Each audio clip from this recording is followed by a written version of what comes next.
I've worked with a lot of people who have gotten into restaurants or coffee shops or catering companies without any prior experience. Yeah. I always try to discourage people from your first food business should not be a restaurant. It Mm, yeah. Please do not open a restaurant as your first food business. Rather start like a meal prepping company, or like, just like if you have a passion for baking cakes, start a home-based bakery, something small that you can control before Yeah. you try to grow it. This is the advice I give to my friends. This is it. I will tell everybody, please don't open a restaurant or a coffee shop as your first food Yeah. business. You're going to make a huge mistake. You're going to lose a huge amount of money because of that. Yeah. Kitchens, on paper, seem quite easy to run. Yeah. They are not. There are a lot of moving parts. The bigger your menu gets, the bigger your wastage gets. Picky kitchens are going to be your biggest cost center in terms of loss and wastage. Like, there's just, you have to manage people. You can't expect yourself to do it all. There's systems and processes from getting prepped in the morning and your mise en place to actually selling it and getting it out the door. Like when somebody Yeah. comes to me and they say, I have an idea for a seasonal restaurant and we're going to change the menu according to the day. And my heart sinks and I think, Yeah. okay, I love your passion, but how can I talk you out of this? Yeah. Similarly, I know there are several meal prep Mm. businesses, and we call them like food delivery businesses too.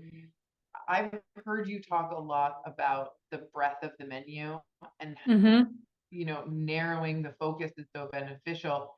I see a lot with meal prep businesses. There's this urge or this feel like they need to customize, do a lot of customizations for their clients, have Mm-hmm. no ingredient repeat two times, on the menu. And it's, listen, you can repeat an ingredient, just change the preparation, right? Make it taste like it's Mm-hmm. have a different experience. And I'm a huge proponent of like streamlining. And maybe you can talk a little bit about that. I always say, like, of course the financial person is going to tell you the good, like the reasons to do that, right? But it always sounds good coming from a chef or someone with experience in the kitchen, right? To kind of back me up here a little bit. I 100% back you up because it makes it easier to sell. If you are the person to go to for grazing boards and you do these beautiful cheese grazing boards, and they know that they can come to you and they can get this specific thing, when they think I need a grazing board, they're going to come to you. They're not going to come to the person who does grazing boards and chocolate and donuts and we Yeah. because it doesn't seem like they specialize in anything. There are a lot of options out there. What you want to do, especially when financial times are a bit tough, like people often say and I'm trying to avoid using the word recession because like I don't think Yeah. anybody's actually in a recession, but like leading up to that, when things are a bit tougher financially, people think that small businesses fail. They Hmm. don't. Good small businesses survive. When consumers and customers know that they can get quality from you, that's who they will seek out. They're going to spend their money wisely and they're going to go to the expert. They're going to go to the person that they know they can get the absolute best experience from. So, firstly, from that perspective, like you want to have a focus. Don't offer everything, offer the style that you are good at. Put a pretty little marketing spin on it, like make it work. Then from the other side, operationally, it just makes sense. Number one, you cannot be the person doing all the cooking. So you can't hold all of the recipes in your head. I'm like, we got to hold space for this idea for like a second because there's so many folks who do this. Everything is in Yes. there. in their head. Huge, And they hugely refuse to important. hire a team. So they can't grow. They keep themselves small. They burn themselves out. They wonder why they're not getting any bookings.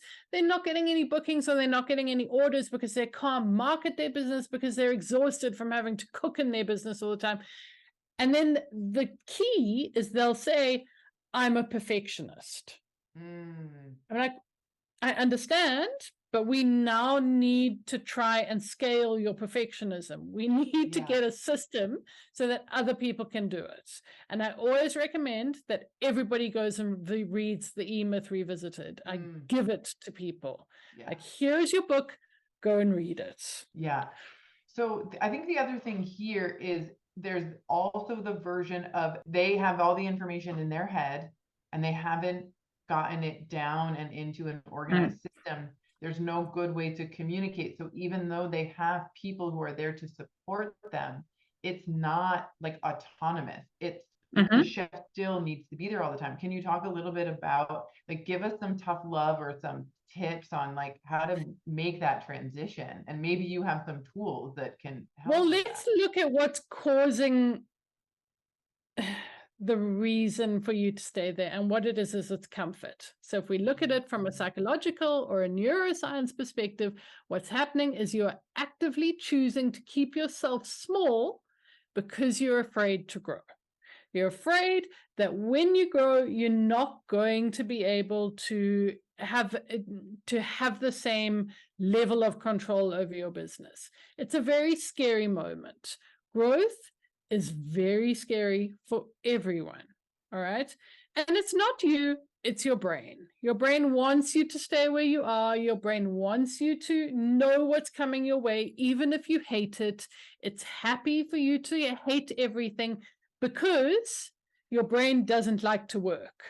And growth and moving into a new phase is work, and your brain is lazy and it's thinking, please, can we not do that? So this is why people keep themselves small. My tough around it is you have to do it. Otherwise, you will either end up in an early grave or you will end up broke. And you will end up broke because what you'll do is you'll try to organize your life to be easier. You'll try to remove the stresses. And the first thing that's going to come up for you is, I can't afford to keep on paying these people when I still have to do everything for myself. Because I can't afford it is the most reflexive of all of our thought patterns. You know, it's the easiest one. It's the one that's most available to us. So what you'll do is you'll self-sabotage your way into making your business smaller again. This is so great. I'm going to use the word fascinating too, because I think you said like your brain is lazy, and I want people to hear you are not lazy. Like physically, you're doing too much. You're working too hard. The right thing, things are very difficult. You are certainly not lazy, but I hear what you are saying, Emily, that your brain is trying to keep you safe in some way. Your brain doesn't want to do the work of being in a new space and thinking around new problems. Perfectly normal. Your brain wants to keep you safe. So you've got to say, thank you very much for trying to keep me safe. I appreciate it, but I'm going to allow myself to go through the discomfort of feeling all of these things, and I'm going to allow myself to be successful. And also recognize that as you become more successful, you think it's going to feel wonderful and you think it's going to feel easy, and it's not. It's going to feel difficult and painful and incredibly uncomfortable.